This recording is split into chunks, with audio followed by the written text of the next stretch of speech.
अब जब इस बिज़नेस में हम लोग आ रहे हैं तो आपको हमको गर्व होना चाहिए दोस्तों। ये बिज़नेस इसलिए गर्व होने का है कि आज लोग फैक्ट्री खोलते हैं तो उसमें 2 4 5 10 आदमी रखते हैं, उनको सैलरी देते हैं, तब जाके काम होती है। जब हम लोग फैक्ट्री खोलते हैं तो बहुत सी तरह के चैलेंजेस करते हैं। जब कोई नया कारोबार होता है तो बहुत तरह का चैलेंज होता है। न जाने कितने तरह का हम लोग को पेपर करना पड़ता है, इन्वेस्टमेंट करना पड़ता है, वगैरह वगैरह। जब हम लोग करते हैं तब जा कर के हमारा बिजनेस जो है कि चलता है। लेकिन उस बिज़नेस में भी देखिए, उस बिज़नेस से कहीं ये हमारा बिज़नेस अलग है। इसलिए अलग है कि जब आप कोई परंपरागत बिजनेस करते हैं तो आपको रिसर्च एंड डेवलपमेंट करना पड़ता है, इंडस्ट्री लगाना पड़ता है, प्रोडक्शन करना पड़ता है, क्वालिटी कंट्रोल करना पड़ता है, मैनेजमेंट करना पड़ता है, डिस्ट्रीब्यूशन करना पड़ता है, लीगल मैटर को देखना पड़ता है, अकाउंट को देखना पड़ता है। फिर भी अनिश्चितता बनी रहती है कि आपका बिजनेस चलेगा कि नहीं चलेगा। आप सोचिए दोस्तों, आपको गर्व इस बात पे होना चाहिए कि आप रिलायंस के मालिक से भी बड़े मालिक हैं। क्योंकि रिलायंस को भी जब कोई आदमी रखने की ज़रूरत होती है, टाटा कंपनी को यदि कोई आदमी रखने की ज़रूरत होती है, तो वो लोग क्या है, उनको सैलरी देते हैं, उनको पीएफ देते हैं, उनको ईएसआई मेंटेन करते हैं, न जाने कितने तरह का चीज़ करते हैं, तब एक एम्प्लॉय उनके यहाँ काम करता है। तो टाटा बड़ा बन गया एम्प्लॉय रख करके, क्योंकि एम्प्लॉय का समय टाटा को मिलता है। रिलायंस एम्प्लॉय रख करके अपने आप को बड़ा बना लिया। तो बड़े बड़े फैक्ट्री जो होते हैं, बड़े बड़े स्कूल होते हैं, बड़े बड़े कॉलेज होते हैं, ये सब नेटवर्क हैं दोस्तों। नेटवर्क की ताकत को समझो।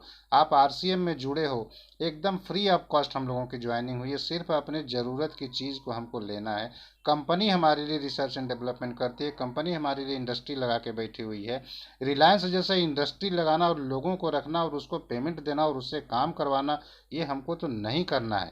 ये तो सौहार्द का बिजनेस है, दोस्ती का बिजनेस है दोस्तों। जैसे ही हम लोग आरसीएम में जुड़ते हैं तो कंपनी ने, आरसीएम कंपनी ने सब कुछ करके दे दिया जो कि बड़ी बड़ी कंपनियां करती हैं, और हमारा कोई लागत भी नहीं लगा। 500 600 800 जितने हजारों तरह के प्रोडक्ट हमको मिलते हैं कि आप एक नहीं कई प्रोडक्ट पर अपना बिजनेस कर सकते हैं, और बिना कुछ इन्वेस्टमेंट किए।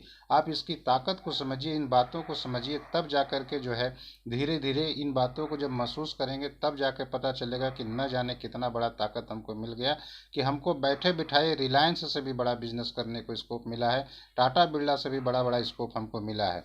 कंपनी एकदम बढ़िया से बढ़िया साबुन दिया है, बढ़िया से बढ़िया चीज़ दिया। एफएमसीजी का प्रोडक्ट हमारे हाथ में है, डेली की प्रोडक्ट हमारे हाथ में है। आज हम पृथ्वी वाले लोग पृथ्वी से निकल करके चांद पे चले गए। सुनीता विलियम के बारे में सोचिए, आप पृथ्वी से निकल करके वो चंद्रमा पर चली गई और वहां से वापस भी आ गई। लेकिन हम में से ज़्यादा लोग सुनीता विलियम से ज़्यादा बड़े हैं कि जब मीटिंग में आने की टाइम होती है तो घर में ही रह के मीटिंग जुड़ना है, लेकिन हम लोग नहीं जुड़ पाते हैं। ये सिर्फ इच्छा शक्ति की कमी है दोस्तों, इसीलिए लोग ऐसा करते हैं। आज लोग कोरोना के समय में घर से निकल के बाहर जाके कुछ लोग ड्यूटी कर रहे हैं, लेकिन ज़्यादातर आबादी घर में रहने को मजबूर है। लेकिन यदि आप सोच लीजिए, आदमी चाहे कहीं भी हो, क्या उस आदमी को बिस्कुट की ज़रूरत नहीं है? क्या उसको चाय पत्ती की ज़रूरत नहीं है? क्या उसको नमक तेल हल्दी मिर्चा की ज़रूरत नहीं है? लॉकडाउन लग जाता है, बाहर सामान नहीं मिलता है, लेकिन इन चीज़ों के बिना एक भी दिन नहीं चलता। और वो वर्ल्ड क्लास का प्रोडक्ट हमारे हाथ में आ चुका है। न हमको बनाने की ज़रूरत है, न हमको देखने की ज़रूरत है। आपको हमको तो सिर्फ बताने की ज़रूरत है। अपने आसपास के लोगों को बताइए। डिस्प्ले वाल आप खोलिए, डिस्प्ले वाल जो आप छोटा सा 10,000 रुपया, जो अभी जो मनीषा जी ने बताया कि डिस्प्ले वाल पर जो हम लोग यदि काम करते हैं, आपके हर मेंबर की ज्वाइनिंग अब डिस्प्ले वाल से होनी चाहिए। ऐसी आप चाहत रखें। जब तक आप चाहेंगे नहीं, बिना चाहत के कुछ होता नहीं है। लेकिन सिर्फ चाहने से नहीं होगा, उसको प्रैक्टिकल करना पड़ेगा दोस्तों। डिस्प्ले वाल 10,000 रुपये में मात्र हो गया। ज़रूरत का चीज़ अपने लिए ले आइए, अगल बगल पड़ोसियों को ज़रूरत हो तो धीरे से बेच दीजिए। तो थोड़ा सा रिटेल कीजिए और थोड़ा सा अपना यूज़ कीजिए। और बिना बजट का, आप ये मान लीजिए कि हमको 5,000 बीवी से ज़्यादा महीने में काम करना ही नहीं है, और आप जो काम करते हैं वही अपने डाउनलाइन को बता दीजिए। आपके नीचे जैसे ही आपका 3.5 लाख एक लेग में हो जाएगा, दूसरे में 1,15,000 का बिजनेस वॉल्यूम हो जाएगा, आपकी रॉयल्टी जैसे इनकम आ जाएगी। रॉयल्टी का इनकम क्या है दोस्तों? काम करो एक बार, इनकम आवे बार बार। आप एक बार मेहनत करके यदि आप बना देते हैं तो किशोर कुमार जैसा जो संगीतकार को जैसी आमदनी होती है, वैज्ञानिक को जैसी आमदनी होती है, कि आज किशोर कुमार नहीं रहे लेकिन उनके परिवार को रॉयल्टी जाता है, वैसे ही नेटवर्क के बदौलत आपके आने वाले हर परिवार को, आने वाले हर जनरेशन को, 7 जनरेशन को रॉयल्टी जैसे इनकम आती है दोस्तों। तो सोचिए हमारा ये प्लान कितना मजबूत है। कब लोग समझेंगे? इन बातों को बताने के लिए हमको सिर्फ ज़रूरत है कि रात में इस समय में कैसे भी लोगों को हम अपने साथ जोड़ लें। और एक चीज़ ध्यान रखिए, ये बिजनेस हमारा है, यदि हम ध्यान नहीं देते हैं तो मेरा बिजनेस वीक होता है। अपनी दही को कोई खट्टा नहीं करता दोस्तों। मजाक में भी कभी भी अपने बिजनेस को आप खराब नहीं कहिए, क्योंकि ये मजाक मजाक में भी जो है कि आपका खराब बोलने वाला जो चीज़ है आपके बिजनेस को हैम्पर करता है।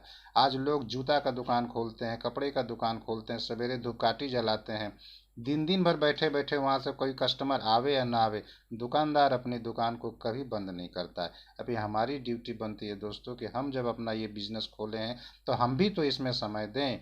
लेकिन इसको लोग लॉटरी की तरह समझते हैं कि ये जुड़ गए हैं, डाउनलाइन काम करेगा, हमको पैसा आएगा। नहीं दोस्तों, ये वो बिजनेस है कि आपकी ज़िंदगी के हर अरमान को पूरा करने वाला है। ये वो बिजनेस है कि आपके जीवन के हर सपने को पूरा करने वाला है। ये वो बिजनेस है जो कि आपको देश विदेश घुमाने वाला है। ये वो बिजनेस है जो आपकी हर चीज़ को, हर कमी को, हर सपने को पूरा करने की ताकत रखता है। आज लोग इंजीनियरिंग पढ़ते हैं, आज लोग डॉक्टरी पढ़ते हैं दोस्तों, ये सब कुछ अच्छा है, उसके बल पे आप जो हैं सो हैं। लेकिन ये वो बिजनेस है जो उन सभी बिजनेस से ज़्यादा ताकत रखता है। ये क्योंकि इसमें टाइम की कंपाउंडिंग होती है।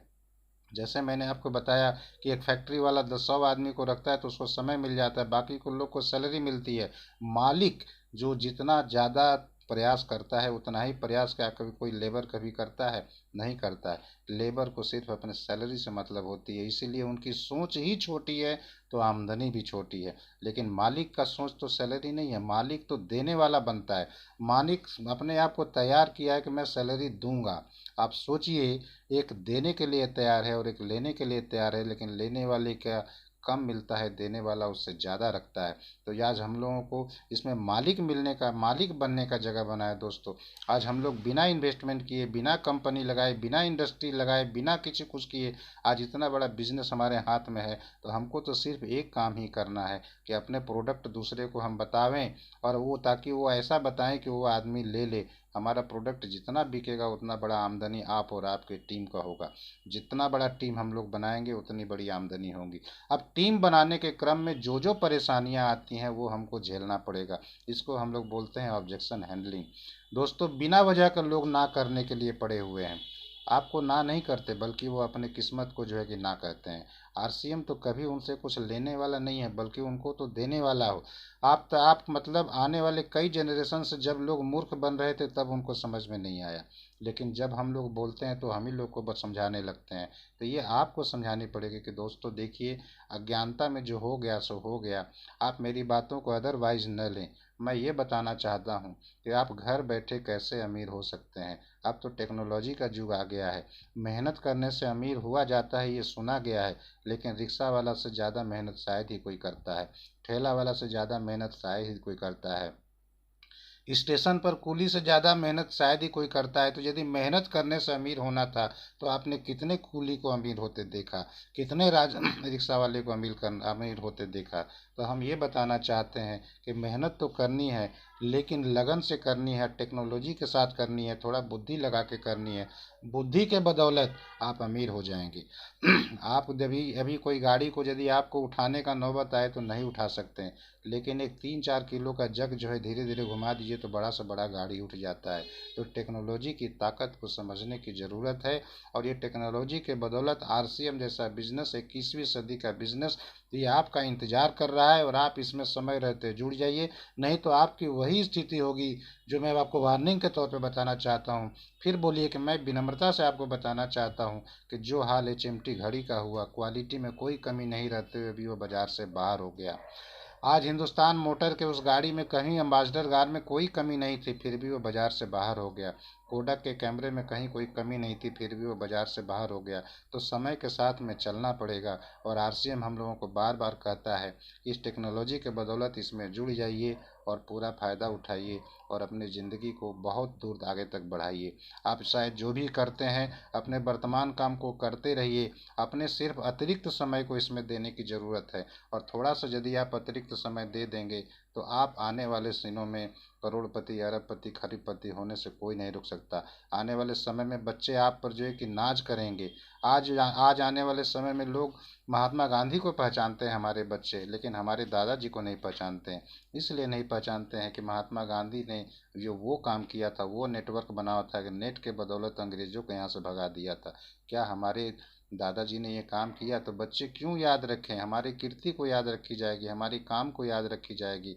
लेकिन हम यदि आने वाले भविष्य को यदि उनकी सुनहरा भविष्य देंगे तो बच्चे हमको भी हीरो समझेंगे, हमको भी अपना मानेंगे। इस तरह से यदि हम लोग आरसीएम बिजनेस करते हैं तो आपके जीवन को डेवलप करने से कोई नहीं रोक पाएगा। आपकी आने वाली ज़िंदगी में सब कुछ मिलेगी। ज़रूरत है कमर कस के 2 साल 3 साल 4 साल आरसीएम में मेहनत कर दीजिए और डायमंड डायमंड डायमंड हो जाइए। आप सभी लोग डायमंड जाइए। इन्हीं बातों को कहते हुए मैं अपने शब्दों को विराम देता हूँ।